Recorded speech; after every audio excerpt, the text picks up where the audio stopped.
Kalau bisnisnya terkait dengan pertanian atau peternakan ya, atau perikanan bahkan ya, dia bisa menggunakan skema yang tadi mungkin belum tersebutkan adalah asalam. Assalam. Ya, baik asalam. Kemudian apalagi perusahaan dalam jasa, jualan ya, dagang. Kalau dia dagang, maka dia butuh, karena dia hanya dagang berarti dia nggak butuh bahan baku, dia butuhnya adalah barang dagangan. Ya. Maka murabahah menjadi pilihan. Satu blueprint dari perbankan di Indonesia harus ada slot untuk UMKM.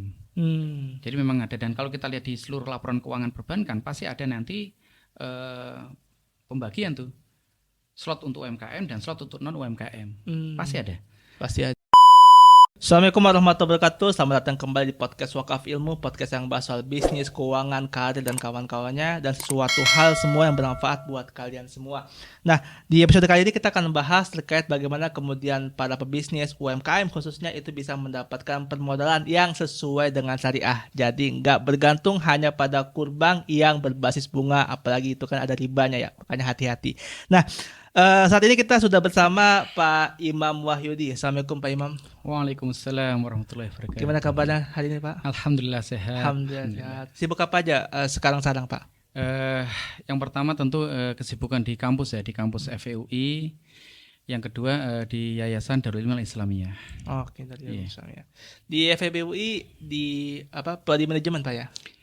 Secara penempatan saya di prodi syariah, cuma saat ini untuk pengajaran masih di prodi manajemen, S1 manajemen.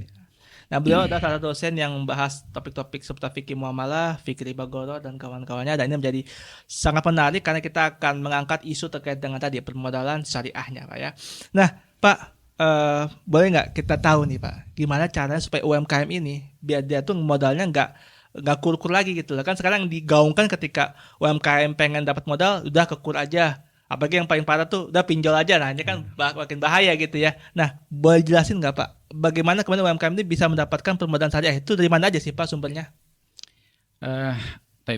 Yang pertama, ketika kita bicara tentang permodalan, kita bicara kepada sisi pasifa, sisi pembiayaan dari suatu entitas bisnis. Tentu kalau kita bicara secara breakdown itu ada namanya hutang jangka pendek ya, kemudian hutang jangka panjang, kemudian ada modal itu sendiri. Ya. Pertanyaan adalah untuk apa mereka ya, tentu harus match, harus cocok dengan apa yang akan didanai. Tentu itu terkait dengan aset. Contoh, hutang jangka pendek seharusnya digunakan untuk membiayai aset-aset jangka pendek. Persediaan ya, kemudian biaya dibayar di muka ya, kemudian perlengkapan ya. Yang kedua adalah hutang jangka panjang, karena dia jangka panjang tentu produktivitasnya di jangka panjang. Artinya tidak langsung di bulan itu dia dibiayai, di bulan itu dia berproduksi atau menghasilkan. Maka tentu cocoknya adalah untuk membiayai aset-aset jangka panjang seperti gedung ya, peralatan ya, mesin, pabrik dan sebagainya. Demikian juga dengan permodalan, tentu cocoknya untuk yang sisi jangka panjang. Kalau kita kembali kepada aspek di dalam syariah, kita bicara tentang sumber pendanaan tadi, maka seperti peruntukannya tadi. Kalau untuk jangka pendek, misalkan untuk memenuhi namanya working capital tadi, persediaan, ya, terus sewa dibayar di muka, ya, maka yang cocok itu adalah dengan struktur jual beli. Jadi pembiayaan dengan dasar jual beli. Apa diantaranya adalah murabahah. Murabahah itu apa? Kita bicara, Fulan, aku mau beli persediaan barang dagang lah. Maukah engkau membelikan? Nanti aku beli darimu. Maka di sini nanti ada satu motivasi bagi si pendana untuk membelikan terlebih dahulu, karena dia nanti bisa mendapatkan yang namanya margin. Dengan syarat tidak boleh ditetapkan di awal marginnya. Yang kedua, bisa menggunakan yang namanya ijaroh paralel atau ijaroh muwazi. Caranya bagaimana? Si pendana tadi dibilang, Fulan, sewakan itu ruko, nanti aku sewa darimu. Maka dengan itu si pendana bisa mendapatkan margin. dari uang sewa yang dia bayarkan kepada pemilik ruko, kemudian dia sewakan kepada UMKM tersebut. Itu ada dua bentuk ya. Atau yang ketiga dengan menggunakan istisna ya. Sona'a yasna'u istisna, membuat produk ya.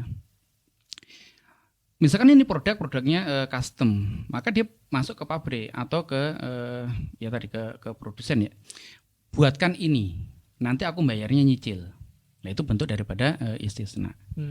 Artinya pinjaman kur itu nanti bisa tergantikan 100%, tergantikan dengan skema syariah tadi. Kalau jangka pendek dengan cara tadi murabahah, ijarah muwazi, yang ketiga adalah istisna.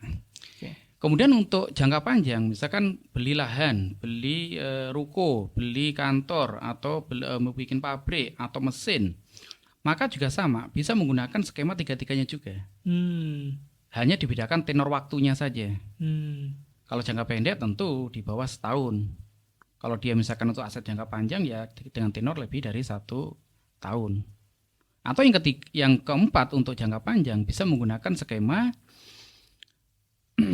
sirkah. Dengan skema sirkah, yuk kita kerjasama, kita engkau store modal sekian, aku store modal sekian ya. Yuk kita bikin bisnis bareng. Untuk apa bisnisnya? 1 untuk beli tanah, 2 untuk sewa jangka panjang ya, kemudian sewa jangka pendek juga termasuk bisa. Artinya membiayai seluruh kebutuhan inisiasi bisnis tadi ya. Jadi kalau dikatakan ada beberapa bentuk ya. Tergantung tujuan dan maksud yang diinginkan. Oke, berarti ada pembiayaan sifatnya tadi ada murabahah, kemudian juga ada istisna ya. Yeah. Istisna, nanti juga ada ijarah paralel gitu ya. Kemudian kalau mungkin jangka panjang ya ketiga tadi tetap cuman jangka waktunya kemudian lebih panjang, sama yang kalau jangka panjang lebih panjang lagi musyarakah ya, sirkah ya gitu ya. Ada mudharabah, musyarakah. Ya. Termasuk saham itu juga termasuk sirkah itu, sirkatul mal. Iya, iya. Oke, kan saham itu memang bahasa yang kemudian common di kita ya, orang saham gitu ya. Tapi kalau dalam Islam sebetulnya sirkah ya, Pak ya? Sirkah itu. Sirkah ya, sebetulnya sirkah ya. Dalam dalam situ nanti ada pembagian bagi hasilnya ya dan kawan-kawannya. Oke. Nah, Pak, kalau kita bicara tadi UMKM yang kemudian butuh modal, biasanya yang mungkin Pak Imam lihat ya, yang mana yang paling tepat nih dalam kondisi sekarang? Apakah memang cash by cash, benar-benar lihat kembali ke konteks UMKM-nya, atau memang minimal ini dulu lah, supaya misalkan dalam penelitian mungkin UMKM saat ini butuhnya ini dulu nih, baru kemudian kalau mau di scale up baru musyarakah misalkan gitu. Dan seperti apa Pak Imam melihatnya? Yang pertama tadi terkait dengan bisnis apa yang dijalankan UMKM. Bisnis apa dulu ya? Kalau bisnisnya terkait dengan pertanian atau peternakan ya, atau perikanan bahkan ya, dia bisa menggunakan skema yang tadi mungkin belum tersebutkan adalah as-salam. As-salam. Ya, baik as-salam. Tetapi di sini butuh adanya konsolidasi bisnis ya, adanya komunikasi bisnis dengan pelaku bisnis yang lain yaitu industri. Ya. Contoh, ada perusahaan filet ikan dikirim ke ekspor ke Amerika katakanlah. Ya. Maka dia butuh bahan baku yang namanya ikan lele. Maka untuk menghidupkan UMKM bisa saja si perusahaan filet tadi dia membeli dahulu ikan lele dari petani lele tadi ya. Dengan harga diskon, harga lebih murah. Kenapa? Karena si pemilik bisnis tadi, si filet tadi, perusahaan filet, dia menyerahkan uang tunai kepada si petani. Lelenya nyerahkannya kapan? Mungkin sebulan depan, mungkin 3 bulan ke depan, mungkin setahun ke depan. Ada tempo waktu penyerahan barang. Itu kenapa ada kompensasi. Kompensasinya apa? Margin yang didapatkan oleh si perusahaan filet dalam bentuk margin, dalam bentuk diskon harga tadi. Oke. Itu untuk pertanian, perikanan ya, bahkan termasuk perkebunan ya. Peternakan dia bisa ke as-salam. Kemudian apalagi perusahaan dalam jasa, jualan ya, dagang. Kalau dia dagang, maka dia butuh, karena dia hanya dagang berarti dia nggak butuh bahan baku, dia butuhnya adalah barang dagangan. Ya. Maka murabahah menjadi pilihan. Ya. Kalau nggak murabahah istisna. Tetapi kalau dia perusahaannya adalah perusahaan produsen, UMK-nya itu memproduksi misalkan keripik kentang, keripik singkong dan sebagainya, dia memproduksi. Maka di sini bisa menggunakan yang namanya istisna paralel ya, muwazi, atau menggunakan murabahah juga kalau dia pembeli bahan baku ya. Artinya bisa dilakukan dengan seperti itu atau dengan menggunakan sirkah. Tapi kalau sirkah agak hati-hati. Kenapa? Kalau menggunakan skema dagang, artinya pembiayaan dengan skema jual beli tadi, mulai dari salam, kemudian murabahah, istisna, kemudian masuk kepada transaksi apa namanya itu seperti jual beli yaitu ijarah tadi, ya manfaat tadi. Dia nanti hanya memiliki batas waktu yang terbatas.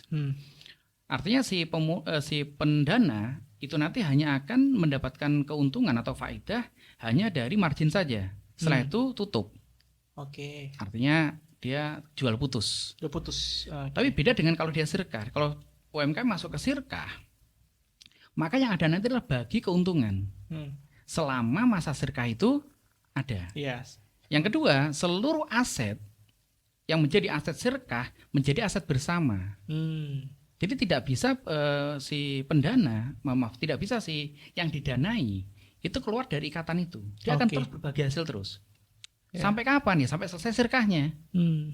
Atau yang kedua sampai dilakukannya divestasi. Jadi si UMKM membeli sahamnya si pendana. Oke, dibeli sahamnya supaya diakuisisi ya, jadi milik si UMKM ya. Jadi kalau tergantung, aku nggak punya modal dan aku dalam jangka panjang pengen dalam bentuk sirkah terus, ya sudah, sirkah menjadi pilihan. Wah, aku pengen hanya ini jangkanya hanya sebagai namanya bridging fund, hanya dana sependek aja untuk jembatani masalahku saja. Maka mungkin sirkah tidak menjadi solusi. Solusinya adalah justru yang pendanaan berbasis jual beli tadi. Jual beli tadi. Ya, berarti kalau dia sifatnya adalah konteksnya dia cuma jangka pendek yang sifatnya dia cuma butuh alat nih, butuh tadi capital working ya gitu ya. Ya itu pembiayaan aja ya. Cuma kalau dia mau long term yang sifatnya dia bisa ikut berkontribusi satu sama lain gitu ya, saling support dalam satu bisnis itu mungkin sirkah pasti ya. Memang kembali ke konteksnya ya, akan kemana ya gitu ya, konteks bisnisnya, kemudian juga konteks tujuannya kan kadang-kala gini ya, kadang-kala ada juga bisnis-bisnis yang awal tuh punya idealisme bahwa dia itu nggak mau campur tangan orang, gue pengen sendiri nih, gue pengen bangun sendiri gitu ya, akhirnya ya udah ketimbang sirkah yang pastinya ada campur tangan gitu ya, udah ada kepemilikan, mendingan ke pembiayaan tadi ya, pakai murabahah misalkan dan sebagainya, kembali ke konteksnya lagi ya, mau bentuk seperti apa. Nah, menjangkau akses ke sananya Pak, apa yang kita bisa, kemana kita bisa gapai itu Pak? Apakah ke bank syariah ataukah ke lembaga keuangan syariah, ke BMT katakanlah, atau kemana Pak kira-kira Pak, supaya mereka bisa akses itu? Kalau saat ini mungkin sudah cukup banyak ya. Jadi bank syariah kita pun juga sudah sangat banyak ya Pak. Apalagi sekarang ada bank yang terbesar yaitu BSI. Yang kedua ada bahkan BCA Syariah juga ada ya. Ada juga yang masih dalam bentuk UUS, artinya ada seperti SIMB Syariah dan sebagainya masih dalam bentuk dia masih window aja, artinya masih belum menjadi satu bank tersendiri. Atau juga masuk lagi sekarang yang ke arah, kalau dikatakan ke arah UMKM ya. Selain mereka bank-bank besar tadi menyediakan slot untuk UMKM, mungkin bisa diakses juga yang namanya BPRS. BPRS ya. Ya, nanti lebih kecil lagi skopnya, nanti ada namanya BMT. Jadi kalau BMT levelnya di level kabupaten ya. Maka di situ nanti ada namanya koperasi syariah, KPPS itu ya. Ya, atau memang namanya BMT itu sendiri. Berarti sebenarnya tadi saya sempat menyimak ada kata-kata ada slot untuk UMKM.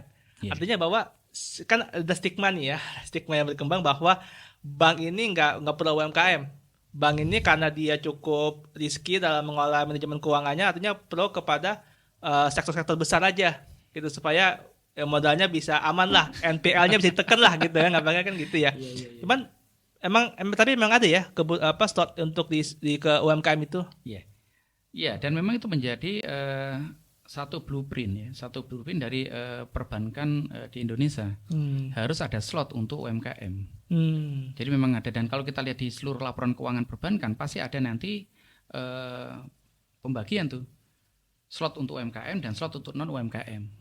Pasti ada. Iya. Soalnya kan memang ya seringkali UMKM disebut sebagai bankable, unbankable. Ya kan, unbankable ya kan. Jadi sulit untuk mengakses pembiayaan ke sana gitu ya. Ya pun dapat ya bentuknya tadi Pak, kur yang berbunga gitu. Jadi pinjaman, cuman akhirnya kan pinjaman itu dengan basisnya bunga gitu ya. Kadang-kala dimanis-maniskan dengan bahasa bunga rendah. Kan saya kan seperti itu ya. Padahal ya bunga gitu. Riba ya riba. Nggak bisa masalah kecil atau besar, betul Pak ya. Iya, iya. Itu. Karena memang kalau secara skala bisnis, memang UMKM agak repot untuk diurusi. Jadi di dalam sistem perbankan ada yang namanya granularity. Apa tuh Pak? Jadi konsumen atau klien bank itu jumlahnya banyak, tetapi secara pembiayaan nilainya kecil. Sehingga nanti akan menimbulkan namanya biaya monitoring yang besar. Di samping itu secara pencatatan keuangan mereka masih lemah. Iya. Sehingga asymmetric information-nya tinggi. Iya. Sehingga apa? Bank cenderung takut. Ya, Oke. kenapa kok KUR itu biayanya kadang kalau tidak ada subsidi dari pemerintah nilainya bunganya tinggi? Oke. Karena untuk mengakomodasi tingginya risikonya dari perbankan tadi. I see. Ya. Lah memang dalam konteks ini perbankan-perbankan besar, khususnya perbankan syariah memang mungkin kalau dikatakan jarang ya yang langsung berhubungan dengan UMKM. Biasanya nanti mereka membiayainya lewat jalur channeling. Jadi dia nanti naruh dulu misalkan lewat jalur induk koperasi. Ditaruh di koperasi. Atau dilakukannya di BPRS. Jadi dana khusus UMKM tadi dari bank besar itu masuk dulu ke BPRS. Okay. Dari BPRS mungkin nanti ke BMT dulu. Dari BMT baru ke UMKM. Baru ke UMKM. Sehingga biaya pengawasan itu adanya di UMKM-nya. BMT-nya. Di BMT-nya ya. Iya. Itu menggeser peran pengawasan tadi. I see. Memang benar. Misalkan BSI mungkin langsung ke UMKM-nya mungkin sedikit karena biayanya mahal. Iya. Supaya murah di poolnya di channeling tadi di BPRS atau di BMT. Berarti sebenarnya kalau kita lihat BPRS sama BMT itu kalaupun dia punya modal ada kemungkinan modal dari bank dari itu bank ya. Besar. Dari bank besar itu yang kemudian mereka mencoba mengurangi cost untuk monitoring supaya monitoringnya berada di dalam lembaga keuangan mikro itu, BMT itu. Kan logikanya sederhana, misalkan satu karyawan nih, Bang, dia hanya bisa memegang 20 UMKM. Lah kalau yang dibiayai 1000 UMKM, berapa jumlah karyawan yang harus di monitoring dilempar ke sana ya. Iya, oke. Maka lebih mending dia gunakan jalur channeling tadi. Oke. Lebih efisien juga lebih bagi efisien secara sistem perbankan. Wah, berarti sebenarnya kalaupun mau UMKM mau mencoba untuk mendapatkan biayaan, lebih tepatnya langsung ke BMT dong, Pak? Iya, ke BMT, BPRS. BMT dan BPRS. Iya, karena mereka lebih cenderung menerima unbankable entity tadi. Ya. Daripada bank besar. Nah, nanti udah masuk bank besar kan mana lapor keuangan terauditnya bla bla bla udah nggak bisa.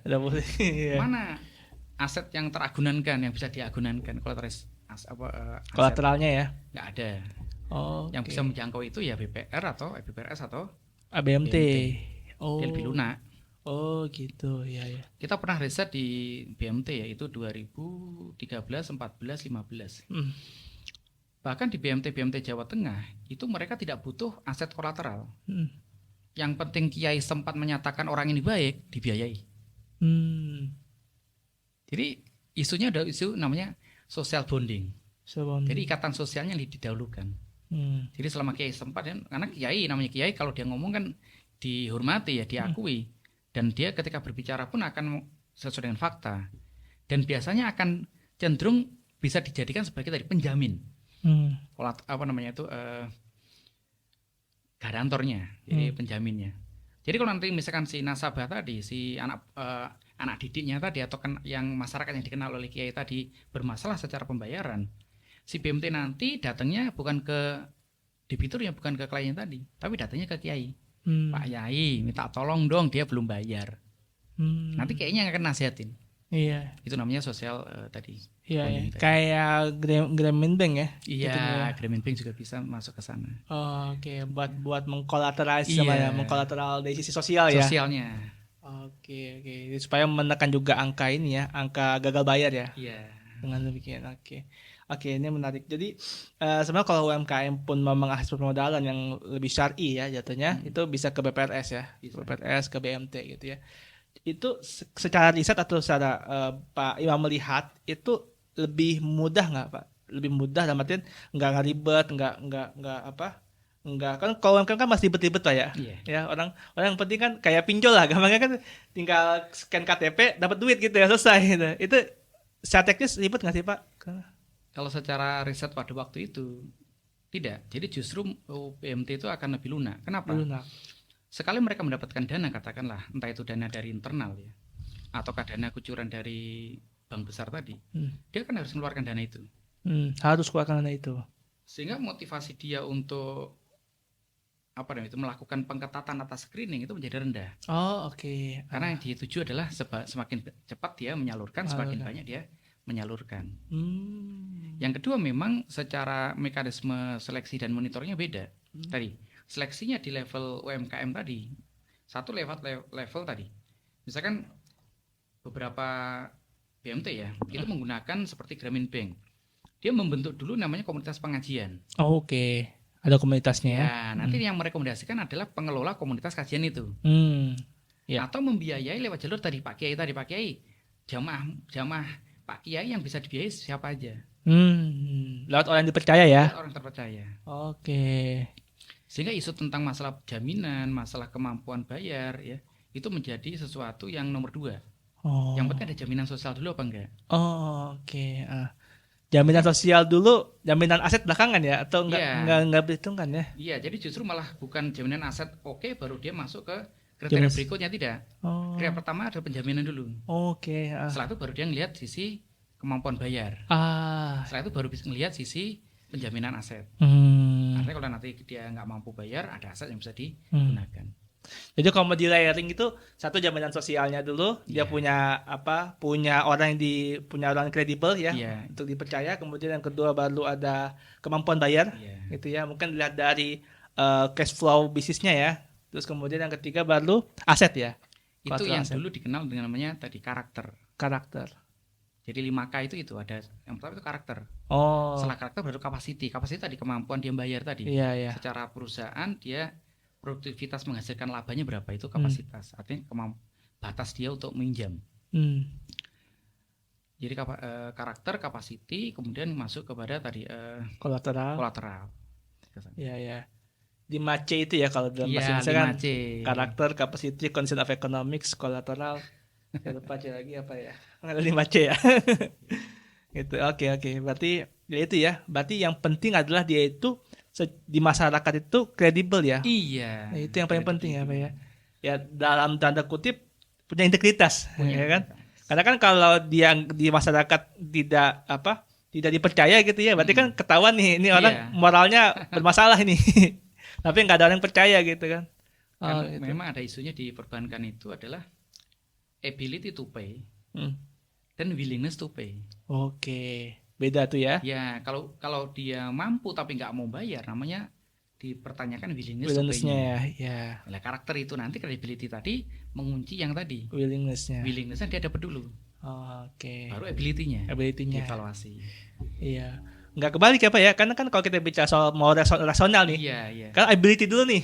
Ya kan kalau kita udah bicara ability kan gampang tinggal ditarik gitu ya. Gampang. Kalau pakai debt collector dia langsung ini aja sudah debt collector gitu ya. Cuman willingness dulu, baru ability ya. Iya, itu kalau kita bicara BPRS, BMT. Tapi kalau kita bicara perbankan besar, mungkin kebalik, ability dulu. Itu kenapa UMKM tidak pernah masuk ke dalam akses bank. Ya. Karena ability-nya dipertanyakan. Meskipun willingness-nya dia dapat. Oke. Menarik. Jadi kita coba ngambil kesimpulan gini Pak ya. Kalau kita mau akses UMKM untuk permodalan yang tidak menggunakan kur berbunga tadi, pinjaman berbunga, kita bisa mengakses dengan pembiayaan, bisa pakai murabaha, bisa pakai ijaro dan kawan-kawannya. Mungkin secara teknis agak ribet ya untuk dipahami orang-orang audiens ya. Cuman intinya adalah ada semacam aset yang dibelikan kemudian dicicil kembali ya, gitu ya kepada si pemberi dana gitu, katakan BMT atau tadi BPRS. Dan kalau kita mau akses permodalan khususnya UMKM bisa ke sana ya. Kalau ke bank syariah yang besar itu mungkin susah kan, terkategori unbankable, kita bisa akses ke BPRS dan BMT dan itu cenderung mudah ya karena memang mereka punya target penyaluran gitu ya Pak ya. Kemudian kalau memang jangka panjang kita bisa gunakan sirka atau dalam bahasa yang umum kita tahu pembagian saham ya, dalam saham ya gitu. Oke, Pak, terakhir Pak, ini udah cukup panjang dan kita sudah hampir 30 menit untuk berbincang sini, nggak terasa Pak ya. Kita mulai untuk kemudian closing statement terkait dengan bagaimana Pak Imam bisa memberikan closing statement untuk para UMKM bagi mereka-mereka yang mungkin kesulitan modal, kesulitan usaha, di mana mungkin daya beli lagi lemah, mereka butuh tambahan pemasukan, tapi tambahan pemasukan dia juga butuh modal, tapi dia juga nggak mau terjerat riba gitu ya. Apa yang bisa Pak Imam sampaikan? Yang pertama ya, tentu yang dibangun adalah sifat kolegial ya. Artinya dibangun suatu komunitas bisnis lah yang saling mensupport. Untuk apa? Jadi ketika nanti misalkan ada satu produk katakanlah ya, yang itu berlebih yang diproduksi oleh salah satu temannya, itu yang lain akan bisa membantu untuk memasarkannya. Sama, ketika salah satu butuh dana, maka yang bisnis UMKM yang sedang bagus ya, dan dia memiliki slot dana yang cukup, dia bisa melakukan pembiayaan kepada temannya tadi. Kamu butuh apa? Aku butuh mobil untuk ngangkut, mobil bak. Nanti diberikan dulu sama temennya tadi. Yaudah kayaknya aku kasih kamu kau mobilnya, kamu cicil ke aku. Ya. Artinya apa? Sifat kolegial itu dibutuhkan di dalam masyarakat, khususnya kaum muslimin. Ya, tidak boleh kita individu. Kalau misalkan teman kita butuh ya kita bantu. Ya. Jangan sampai teman kita butuh dan kita sudah cukup, kita mengurung diri, tidak bisa, karena pada suatu waktu mungkin kita sendiri yang butuh itu. Ya. Terus yang terakhir adalah bahwa di dalam pembiayaan syariah, intinya adalah jangan sampai uang dengan uang. Uang dengan uang itu riba. Harus uang, barang atau jasa ke uang. Ada transformasi. Itu yang membedakan antara sistem syariah dengan sistem ribawi. Kalau ribawi jelas, aku berikan 1 juta, kembali 1 juta plus keuntungan. Tapi kalau di dalam Islam tidak, uang 1 juta pemilik modal tadi harus dirubah dulu menjadi barang atau jasa, baru dia bisa menghasilkan keuntungan. Ya, jadi harus ada transformasi dari uang ke barang atau jasa, baru bisa kembali ke uang dengan keuntungan.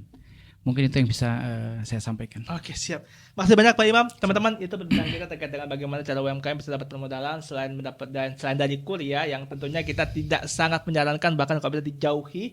Kita ada banyak banget akses permodalan dalam Islam, dan itu bisa teman-teman akses di BMT ataupun di BPRS terdekat. Kalau ada pertanyaan silahkan komen di kolom komentar, dan kalau ada teman-teman suka dari video ini, teman-teman bisa share ke teman-teman kalian, khususnya pada UMKM yang membutuhkan solusi atas permodalan mereka. Makasih banyak Pak Imam. Terima kasih semuanya. Assalamualaikum warahmatullahi wabarakatuh. Waalaikumsalam.